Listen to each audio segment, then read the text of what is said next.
अंतरिक्ष रहस्यों और संभावनाओं से भरा पड़ा है, जिसे जितना खोजा जाए कम है। दुनिया भर के साइंटिस्ट स्पेस की रोज किसी नई खोज को अंजाम देकर चौंकाने वाले खुलासे करते रहते हैं।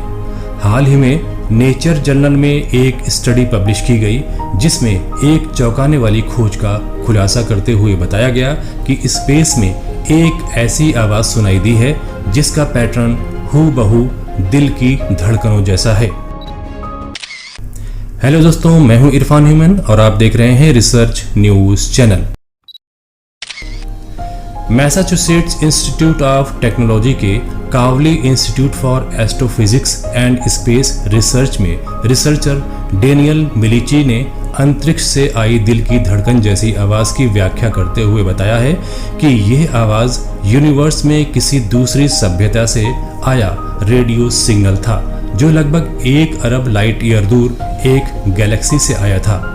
लेकिन इसकी सटीक लोकेशन और बर्स्ट की वजह अभी मालूम नहीं हो सकी है। स्पेस में रेडियो वेव्स के मिली सेकेंड लंबे बर्स्ट को फास्ट रेडियो बर्स्ट यानी FRB कहा जाता है। कई FRBs से बेहद चमकीली रेडियो वेव्स निकलती हैं, जो सिर्फ कुछ मिली सेकेंड में ही पूरी तरह गायब हो जाती हैं। इनमें से करीब 10% रिपीट होती हैं और उनमें पैटर्न होता है। फास्ट रेडियो बर्स्ट इतने तेज और अचानक होते हैं कि उन्हें देख पाना बेहद मुश्किल होता है।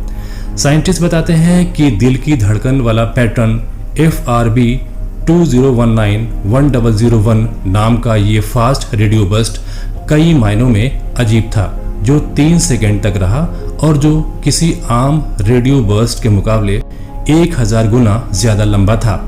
मतलब ये सिग्नल अब तक का सबसे लंबे समय तक रहने वाला फास्ट रेडियो बर्स्ट था। रिसर्चर्स डेनियल मिलीची ने बताया है कि सिग्नल बड़ा अजीब था, सिर्फ इसलिए नहीं क्योंकि ये बहुत लंबा था, बल्कि इसलिए क्योंकि इसका पैटर्न दिल की धड़कन जैसा था। हर सेकंड में बूम बूम बूम की आवाज गूंज रही थी, बिल्कुल हमारे दिल की धड़कन की तरह।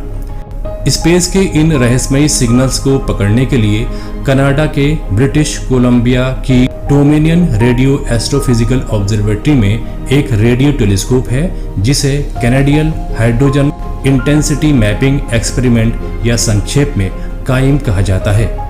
दूर यूनिवर्स में उत्सर्जित रेडियो वेव्स के प्रति बेहद संवेदनशील ये टेलीस्कोप 2018 से काम कर रहा है और लगातार आसमान और FRB की निगरानी कर रहा है। काइम टेलीस्कोप रेडियो वेव्स का तो पता लगाने में सक्षम है, लेकिन ये उसके सोर्स की जानकारी नहीं दे सकता। लेकिन अब काइम को एक प्रोजेक्ट के माध्यम से अपग्रेड किया जा रहा है और अतिरिक्त टेलीस्कोप भी तैयार किए जा रहे हैं, जो रहस्यमय सिग्नल आने वाली जगह का सही पता लगाने में सक्षम होंगे। रेडियो वेव्स की फ्रीक्वेंसी और उनका बदलाव यूनिवर्स में विस्तार की दर को समझने में हमारी मदद कर सकता है। तब हम ये भी जान पाएंगे कि सिग्नल किसी दूसरी सिविलाइजेशन द्वारा भेजे जा रहे इन मैसेज में एलियंस हमसे क्या कहना चाहते हैं। इस स्टोरी में आपकी राय हमें कमेंट करके जरूर बताएं। अगली कड़ी में हम फिर मिलेंगे एक नई जानकारी के साथ।